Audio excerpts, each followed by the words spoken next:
Guys, it's very important when we are crossing drainage lines, when you see the landscape changing up ahead, to slow down, gear down into first gear, and then approach with two words in your mind: curiosity and caution.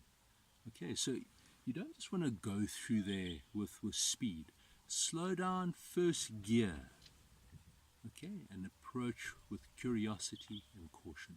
Okay, so let's see.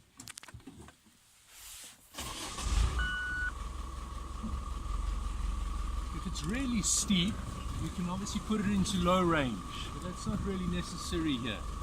You're just going to go down. There could be a little pygmy kingfisher or a leopard that has just killed a baboon. Okay, have a look down there.